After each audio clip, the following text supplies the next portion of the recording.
President Muhammadu Buhari just sworn in new ministers, which is why we're looking at the sectors, and security is one concern for everyone. With kidnapping and insurgency in the news, we need to talk about this.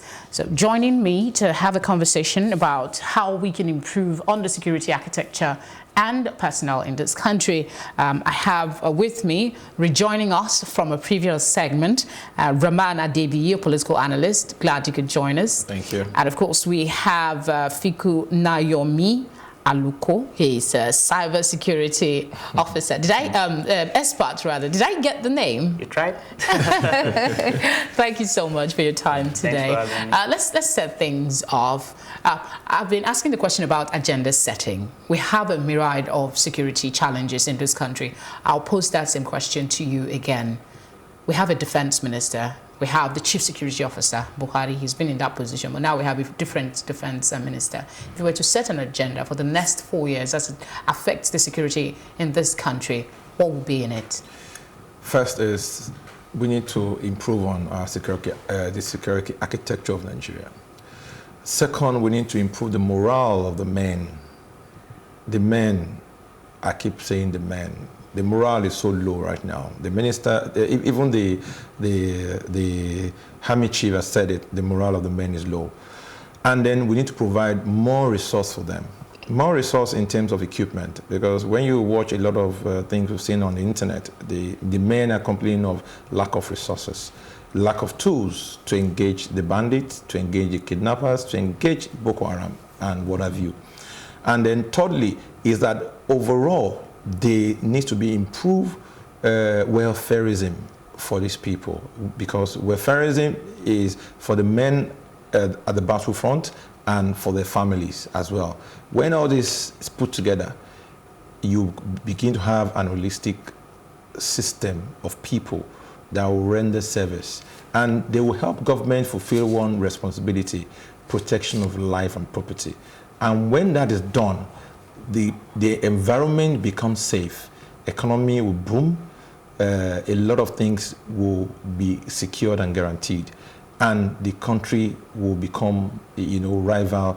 They can compete in the Community of Nations again as a country that is safe. The safety index in Nigeria will improve over time, and the quality of life of a Nigerian will matter, and will be respected. Nigerians will live long. There won't be instant killing by the security forces here and there.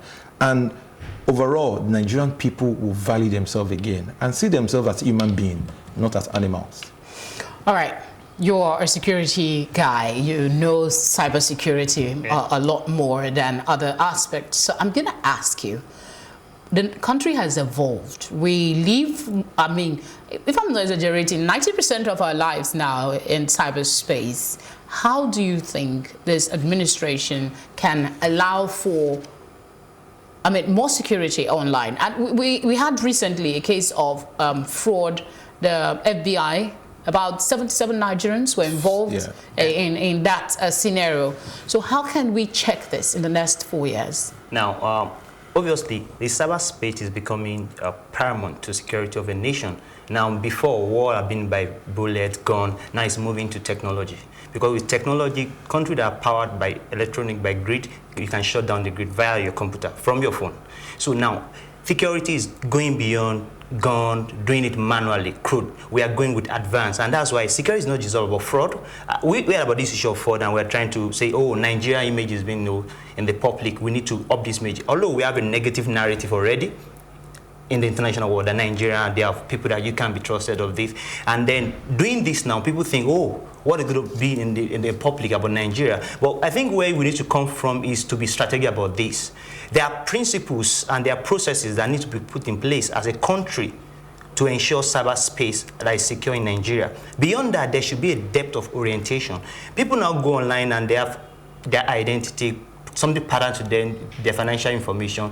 They don't know how to keep it online because they don't really understand how the space works. Although the space is very dynamic, and that's why people is critical. There is people, there is technology, there is process. The government that's coming in, they are responsible for building the process. But individuals, organizations needs to play in this place of using technology and people orientation to build that buffer to ensure that we are building a community that is safe cyber, since that everything is moving online, and then it's just beyond, it's going beyond just human security, using crude, the police, the force. It's now about technology. And then if you are not really attuned, or you don't have enough vast knowledge in that space, you are disadvantaged as a country.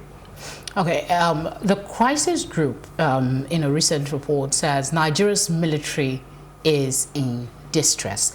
They said we were once among the strongest and a mainstay of regional peacekeeping in the country, but that has changed. We're now more like a flawed force.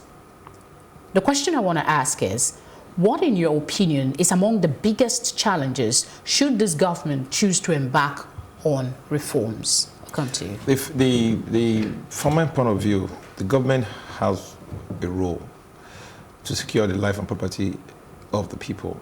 How are they going to go about it? They need the force, the armed forces and what have you, the personnel. And the personnel, how can you improve the personnel to begin to render that service? The government needs to come up with a blueprint. Nigerian security and Nigerian army have been overwhelmed. Overwhelmed in the sense that there are a lot of fronts in which they are battling. They are battling Boko Haram in the northeast, they're battling the bandits in the northwest, they're battling kidnapping all around. So if you look at all this, this is a new, some are repetitive wars that are coming up, but there are new ways in which such crimes can be curbed. Internally, let's talk about because a lot of war we're fighting now is not external. These are internal crises among ourselves. And when you're fighting internal crisis, it means that you are not in the war field. You are among your people. So your narrative of security needs to change. You need to improve intelligence. Intelligence is sacrosanct to what we're talking about, because first, you secure your borderlines. And how do you secure your borderlines? You ensure that your customs, your immigrations, and every personnel along the borderline, ensure that they keep tab of the borderline and ensure that they have proper training, proper procedural activity flow, and technology need to support that to ensure that we have everybody who come into this country is being documented. Because when people come into your country and they are not documented, they can perpetrate any kind of crime and go scot-free, because you have no room to to identify them. Then let's now come internal. Internal, the security architecture of the people need to improve. Intelligence will give, like you said, technology is now saying that everybody has a touch point on the cyberspace. And for you to have a touch point on the cyberspace, government must be able to link that to the big database. You have a BVN. Everything means that we have now as a country, we need to link them to become intertwined, interwove them in such a way that every identity that moves in Nigeria is identified. Okay, I want to ask you, I know your forte is cybersecurity, but I want to ask you this question. The Chief of Army Staff is credited with saying that the soldiers are losing commitment, especially with the situation around Wadumi and his alleged release. What are your thoughts on how the Ministry of Defense and the Army and the government in its entirety, revamp or reinstill a sense of commitment and patriotism in our soldiers? The soldiers now is about motivation and vision. Now, if you're fighting for something big and you can see the end result, there could be some motivation and inspiration to do so. I think these soldiers and the people that are involved in this activity, they are like in a circle, in a loop. And they don't even know when this is going to end. And then they need inspiration. So if they are being overwhelmed, there should be a new vision have to come to play. There should be an integrity that have to come to play. Now, if you know, it's about leadership. I think the main thing that we hear is about leadership. When you're following a leader and it's still some level of confidence, you can lay even practically your life down for a bigger vision. So it's about motivation. To motivate them, there should be a new vision that can only be inspired by leadership. I think what this new administration can do to change the story is to demonstrate new vision. That although this has been the trend, we can put it end to this. And then this group of soldiers, army, will be motivated because, okay, there's a clear vision and there's a support. Now, we heard a lot of that. We have a lot of story about support. If Harming and this military group, they are literally one of the three agendas of a government is to provide security. And then if we are not putting enough resources to do that, if you are putting me on the spot, I will have to think twice. And I think that's what's going to happen to this set of people. They are thinking twice that does it really worth it to continue? So if the government revamp, show new leadership, show new vision, I believe there can be a change in this current trend. Thank you very much, gentlemen, for coming on this segment of the program. We appreciate your contributions. Thank you for having me. All right, we go on a very short break, and when we come back, I will be sharing my thoughts on this conversation so far.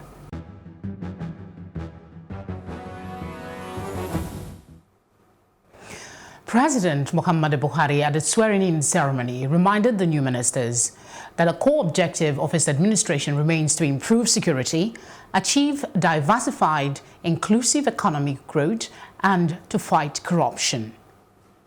Making the most of the affirmed determination is to revert the budgetary process to the January-December cycle would be a good start. It will address the issue of poor implementation of fiscal plan, enormous revenue shortfall, and the attendant delay in budget release to ministries, departments, and agencies.